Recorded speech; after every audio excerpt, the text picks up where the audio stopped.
¿Qué tal? Buenos días, hermanos. Muchísimas gracias por acompañarnos en esta hermosa mañana. Vamos a continuar con el mismo tema que hemos estado viendo, que dejamos la semana pasada.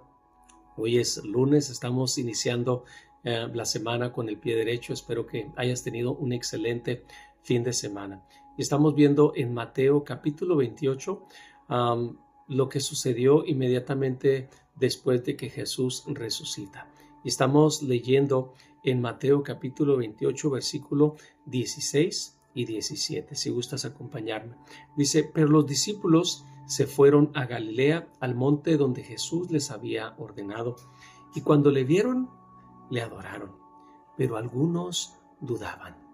Lo vamos a dejar ahí, porque si vemos que Jesús les dio la orden de que se fueran a Galilea, también las mujeres recibieron esta instrucción de parte de los ángeles que miraron cuando encontraron la tumba vacía.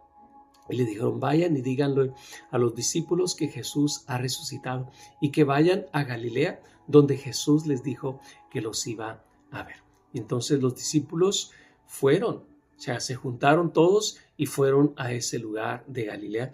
Pero lo que me llama la atención es esto.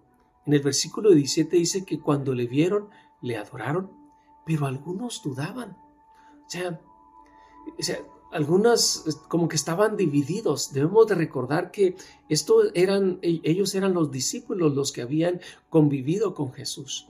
Y en ocasiones nos llama la atención, o sea, cómo si viendo a Jesús físicamente, okay, sus ojos los estaban viendo, pero algunos todavía, o sea, algunos como que glorificando el nombre de Dios, se postraron y lo adoraron, quizás en agradecimiento, o sea, no lo podían creer, pero algunos estaban dudando. Y pudiéramos decir, ¿cómo? O sea, miraron que estaba ahí Jesús, pero aún así estaban dudando. Y debemos de recordar que eso es normal, porque ellos estuvieron con Jesús cerca de 3 años y medio que duró su ministerio, pero miraron cómo lo aprendieron, miraron cuando vinieron en la noche y como a un ladrón lo llevaron, y algunos de ellos lo siguieron y miraron cómo lo golpeaban, cómo le arrancaban la barba, cómo lo latigaron y le desgarraron toda su espalda. Y miraron cómo Jesús llevó esa cruz a ese lugar de Gólgota y cómo lo pusieron ahí y le clavaron sus manos, le clavaron los pies y miraron ahí cómo tenía una corona de espinas. Era un acto público.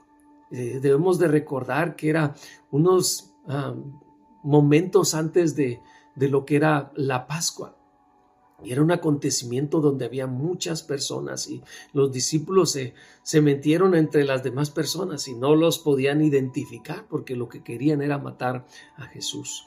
Y quizás en ese momento los discípulos habían visto a Jesús hacer grandes milagros, hacer prodigios. Es más, quizás miraron cuando Lázaro resucitó, cuando llegó y que tenía ya varios días y Jesús llega y le dice, Lázaro, sal fuera.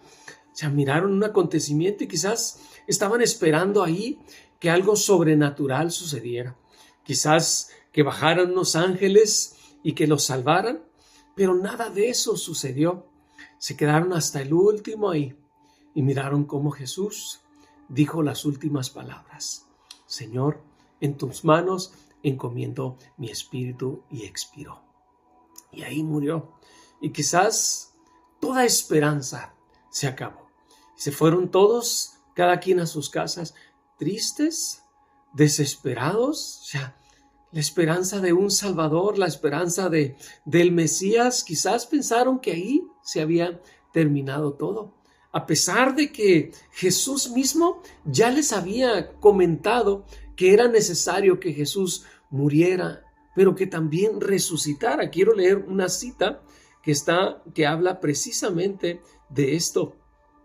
Está en Lucas capítulo 9, versículo 21. Dice, Jesús anuncia su muerte. Esto es antes de que sucediera. Jesús con los discípulos se sentó y les explicó y les dijo, pero él les mandó que a nadie le dijesen esto encargándoles rigurosamente y diciéndoles, en el versículo 22, es necesario que el Hijo del Hombre padezca muchas cosas y sea desechado por los ancianos, por los principales sacerdotes y por los escribas, y que sea muerto. O sea, aquí les dijo, o sea, es necesario que yo me golpeen, que padezca mucho y que me maten. Pero no se preocupen, al tercer día resucitaré. ¿Ok?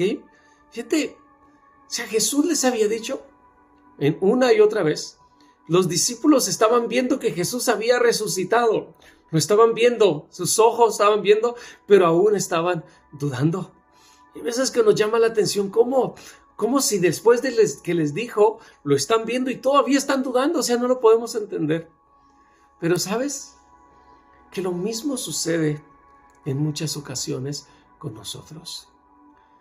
La palabra de Dios nos dice que Él estaría con nosotros todos los días hasta el fin del mundo. Pero aún así, en ocasiones nos sentimos que estamos solos. Su palabra dice que de Jehová es la tierra, su plenitud, el mundo y los que en él habitan. Y en ocasiones dudamos de que seamos realmente hijos de Dios. Su palabra dice que si creemos en Jesús, que Él es el Hijo de Dios, que Él es el Mesías, nos ha dado potestad de ser llamados hijos de Dios. Y en ocasiones dudamos que somos hijos de Dios. Cuando tenemos problemas financieros, y dice que Él iba a estar con nosotros y que Él iba a proveer, porque Él es nuestro proveedor, y sentimos que ya no podemos más. Y decimos, oh Señor, ¿cómo le voy a hacer? Y dudamos. Cuando estamos en una enfermedad y sentimos que ya no hay esperanza, dudamos que Dios es nuestro sanador. Y esto es algo asombroso. Vamos a la iglesia, oramos con Él, tenemos problemas, dificultades y se nos olvida que Él está con nosotros. Sentimos desesperados y se nos olvida que Dios está en nosotros. Vivimos en una ciudad donde hay mucha violencia, hay mucha muerte, hay mucha destrucción y pestes y tantas cosas que hay. Y se nos olvida que Jehová es nuestro pastor. ¿Okay? Fíjate, esto es importante. Cuando nos sentimos tristes, cuando sentimos que ya no tenemos fuerza, su palabra dice que Él es nuestra fortaleza. Él es nuestro escudo, Él es nuestro pronto refugio y Él pelea nuestras batallas. Fíjate, quiero leer una cita, que amo esta cita. Quiero leer del versículo, Salmo 91, versículo del 2 en adelante. Diré yo a Jehová, esperanza mía y castillo mío, mi Dios en quien confiaré. Él te librará del lazo del cazador, de la presa destructora. Con sus plumas te cubrirá, y debajo de sus alas estarás seguro. Escudo y adarga es su verdad. No temerás el terror nocturno, ni saeta que vuele de día, ni pestilencia que ande en oscuridad, ni mortandad que en medio del día destruya. Caerán a tu lado 1000 y 10,000 a tu diestra, mas a ti no llegará. Fíjate, esta palabra la hemos leído muchas veces, el Salmo 91. Creo que desde niño nos lo han enseñado. Pero aún así, cuando viene el problema, se nos olvida. Dudamos, no confiamos y nos dejamos llevar por las circunstancias que están sucediendo a nuestro alrededor. Pero la Biblia dice que debemos de vivir por fe. Debemos de creer las cosas que no son como si fueran. Así que hoy es un buen día para que volvamos a la palabra, que volvamos a confiar en el Todopoderoso, porque Él está con nosotros. Y nunca más dudemos, nunca más tengamos ese temor. Amén. Gloria a Dios. Muchísimas gracias. Que tengas un hermoso y bendecido día.